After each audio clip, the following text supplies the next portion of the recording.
La eugenesia nos brinda una serie de beneficios como pueden ser... ¡Oh! Yo sé.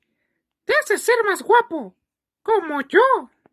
¡No! Ayuda a generar a una sociedad humana estable a nivel genético, concientizando acerca de la herencia de genes defectuosos a futuros individuos, los cuales pueden experimentar sufrimiento tanto físico como psicológico y también daños a su economía y de las personas que los rodean, con el fin de modificar el flujo génico. Debemos recalcar que la eugenesia actual es privada y se aplica como parte del derecho a la reproducción basándose en la decisión libre de los individuos, logrando controlar, modificar y evitar material genético defectuoso.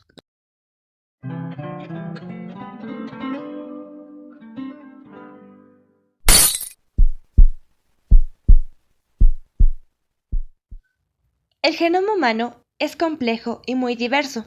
Dota a cada individuo de características particulares, lo cual origina la variabilidad, otorgándoles incluso mejores capacidades adaptativas. Sin embargo, hay algunos otros que reducen o comprometen su estabilidad y generan enfermedades agudas o crónicas como lo es la enfermedad de Huntington, una patología de índole hereditario autosómico dominante, lo que quiere decir que un solo individuo necesita una sola copia del gen para desarrollar dicha patología. Este es el cerebro humano. Nos encontramos específicamente en una zona denominada núcleo estriado, la cual se compone por el cuerpo del caudado, la cabeza del caudado y el globo pálido.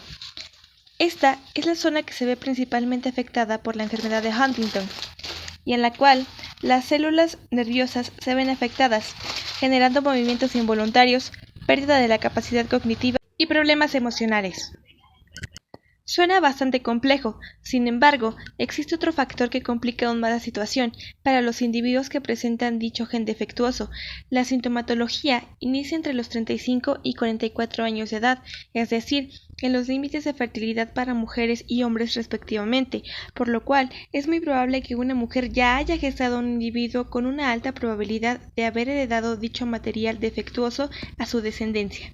Actualmente no existe ningún tratamiento para detener el proceso degenerativo de la enfermedad, solo los que ayudan a sobrellevar la sintomatología secundaria que presenta el trastorno de Huntington. Entre estos podemos encontrar a la quetiapina, la risperidona y la olanzapina, las cuales ayudan a inhibir los ataques de violencia, el desequilibrio emocional y la agitación. Sin embargo, estos medicamentos superan los 600 pesos mexicanos, además de contemplar efectos secundarios que empeoran el movimiento involuntario. En ese sentido, le cuestiono, señor televidente, ¿cuál sería la mejor alternativa si usted corriese el riesgo de heredar estos genes a sus hijos? La respuesta recae en la eugenesia, una práctica que busca prevenir a nivel genético este tipo de escenarios. ¡Oh! ¿Y por qué no elimina el gen que nos hace flojos? ¡Hey, producción! ¡Saquen al muñeco de aquí! ¡Ush! Como les decía, esta nos brinda la posibilidad de recurrir a la ingeniería genética o a la fecundación in vitro. Sin embargo, ¿qué es la eugenesia y cuál es su objetivo? Hola, soy Juan Gutiérrez Reyes y les explicaré el origen de la eugenesia. La eugenesia o el bien a nacer fue el término propuesto por el naturista británico Francis Galton en 1883. El interés de Galton surgió poco después de la publicación del origen de las especies en 1859 por Charles Darwin. Y ahora bien, ¿qué es la eugenesia? La eugenesia es la eliminación de individuos que la ciencia considera ser portadores defectuosos de genes defectuosos o que no cumplen con los estándares genéticos y biológicos fijados.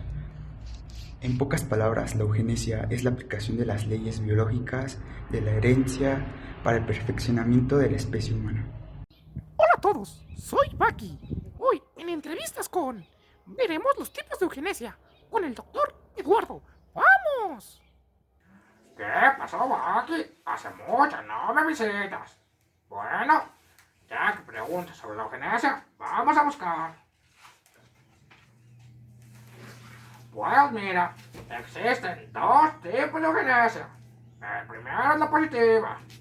Vamos a buscar también en nuestra computadora. Pues mira, te explico. La eugenesia positiva buscaba conservar las características de los mejores elementos que conformaban la parte homogénea de la sociedad. Es decir, que buscaba a todos aquellos que fueran mejores preparados, mejores adaptados, para que pudiéramos crear superhumanos. Pero claro, crear la perfección no se puede. En términos generales, la eugenesia positiva buscaba exactamente esto: las dotes de las cualidades adecuadas. O sea, que en términos de bien filosóficos depende mucho de nuestra moral. Al menos aquí en el consultorio no practicamos ningún tipo de eugenesia, tanto positiva como negativa. Continuando con la positiva, tenemos de que en ella se ven aspectos tanto físicos como también lo son de la genética. En ella podemos descartar enfermedades y también enfermedades de herencia. De ese modo, si tienes, no sé, alguna enfermedad como lo puede ser una deformación o incluso puedes desarrollar alguna, la eugenesia positiva nos ayuda a que esto en un futuro no exista. O sea nulo, cero. Finalmente, veamos la eugenesia negativa. Bueno, en ella es un poco más complicada. ¿Por qué? Buscaba eliminar los derechos reproductivos individuales que áreas de la salud y la genética de generaciones futuras. Te explico. Esta es una cuestión más que nada racial. ¿Por qué? Se practicaba por el anteriormente Hitler. Él, como sabemos, no era tan amigo de los judíos. Entonces, lo que hacía Hitler era practicar una eugenesia negativa. O sea, que aquellos que fueran, ya sea por su color de piel, sus creencias o por el estilo, en términos generales buscaba eliminarlos. Así pasa con la eugenesia negativa. En este caso, los países que principalmente fueron partícipes fueron Estados Unidos, México, Brasil y Alemania. Ahora bien, la eugenesia negativa consta de interrelaciones y esterilizaciones voluntarias o involuntarias en su mayoría. Como lo mencioné anteriormente, afecta principalmente el sector de la pobreza. ¿Por qué? Porque, como sabemos, son personas que, estando en circunstancias de pobreza extrema, no poseen las características suficientes para sobrevivir. La eugenesia negativa busca acabar ese sector para llevar en vías de desarrollo un país. Y eso es todo, Maki. Si necesitas más, no olvides venir a consultármelo. Hasta luego. ¿Cómo se llevaría a cabo la eugenesia en la enfermedad que estamos tratando? Hoy en día, gracias a los grandes avances científicos, es posible evitar la transmisión genética de una enfermedad mediante el diagnóstico genético preimplantacional, mejor conocido como DGP. El DGP es una técnica utilizada en la reproducción asistida para poder asegurar que los embriones que se transfieren al útero están libres de una determinada enfermedad hereditaria.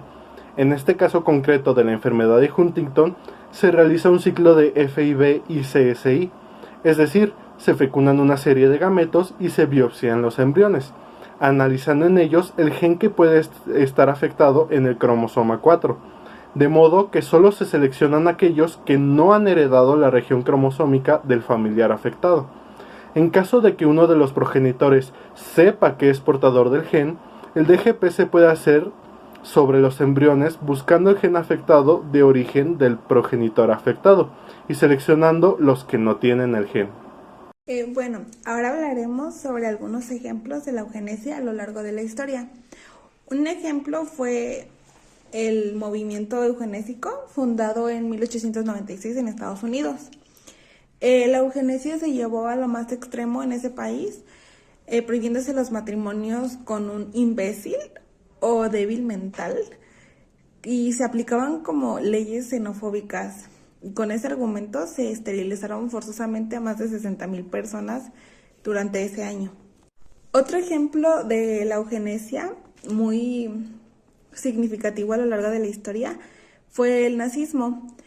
El nazismo es considerado el mayor movimiento de la eugenesia en la historia. Como sabemos, el nazismo trabajaba para lograr el pueblo ario y puro de la superioridad genética. El nazismo era llevado, bueno, sí era representado más bien por la sociedad alemana. Todas las razas que se consideraban inferiores a los alemanes tenían prohibido mezclarse con ellos. Y en muchos casos, ya llegando mucho a los extremos, que fue bastantes casos, se exterminaban para determinar los recursos y bienes para aquellos más aptos o más fuertes, que en este caso eran los alemanes, los arios. Bueno, un ejemplo del nazismo se dio en 1933, cuando se aprobó la ley que permitía la esterilización forzada de los enfermos mentales. 2 años después, en 1935, se fueron aprobando las leyes de Nuremberg, que estaban enfocados en el Arier, que era la sangre alemana. Esta ley se encargaba de evitar el matrimonio o cualquier contacto sexual entre los judíos y los alemanes.